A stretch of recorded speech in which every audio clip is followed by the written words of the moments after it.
Hey, all you cool cats and kittens, it's Carol at Big Cat Rescue, and I don't have a coordinator report. I think everybody is all coordinated out because they had an epic, like 2.5 hour long meeting.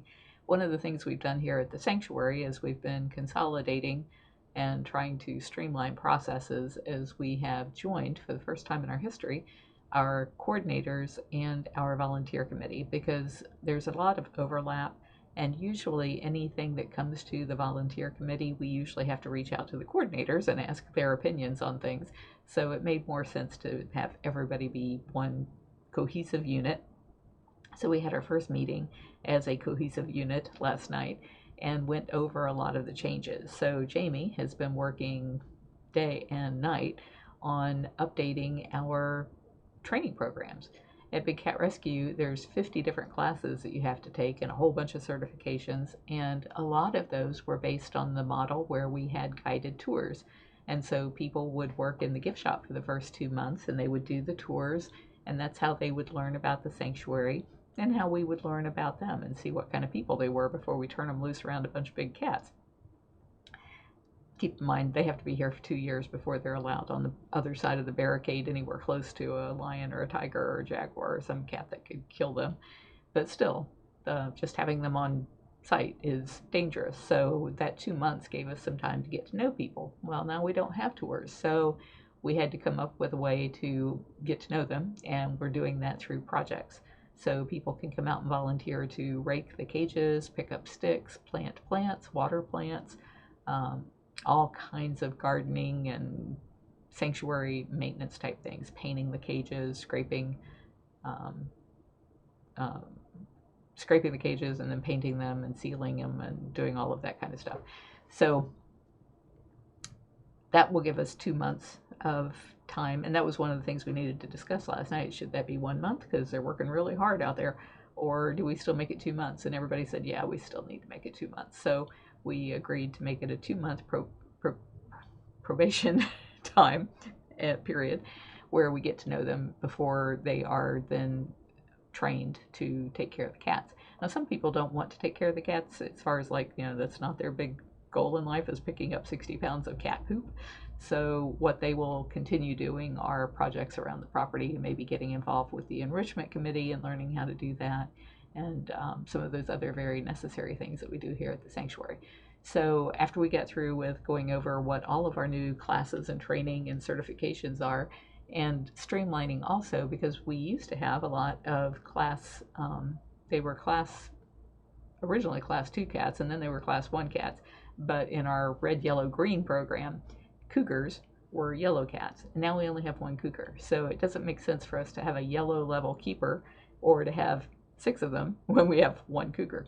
So what we did was we put the cougar in with the lions, tigers, and leopards, and then all of the smaller cats are the red shirt cats.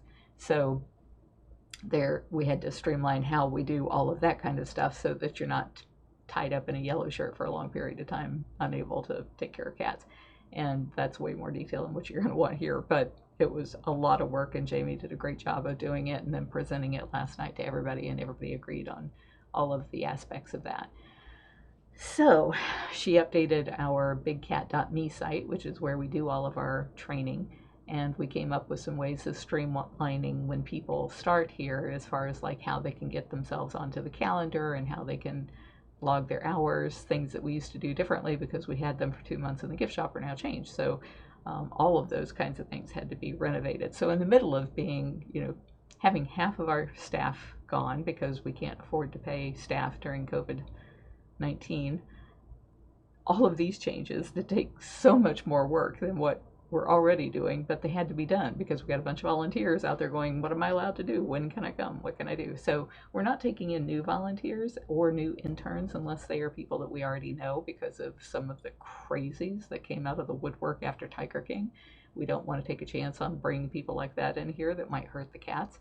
So for now, it's just going to be people that have already been volunteers here before that we would be allowing back onto the property, and still putting them through those paces of making sure that they're still not crazy and that the cats will be safe. So that's what they did until 10 o'clock last night, and probably why there's no coordinator report today. I went out and filmed when Jinx, the black leopard, went on Funcation today. That's 22,000 square foot space, and every month it gets a new resident. So this month is Jinx's month. And when we gave him some food right before he went out there, he got a piece of it stuck and was like hacking and gagging, and it was like, oh, this is great on film. But he finally got that taken care of, and he's doing fine. And then we also put Duchess, the tiger, out in vacation rotation. Same deal there. It's 2.5 acres, and each cat gets a month out there. So she's the cat that's going out there. If you check in on our live webcams at Tiger Lake, you will still see Priya, of course, and then you'll probably see a whole bunch of people for the next few days in Duchess's cage, because what we want to do there is tear down all of the vines off of the wall, scrape those, scrape the wall, get all the old paint and everything off, and then put on a new coat of paint for the wire and for those posts, which, I mean, it's just cosmetic, but I just hate looking at it. So it's going to look so much prettier. And then we love the vines, so hopefully the vines will grow up over it and cover it anyway.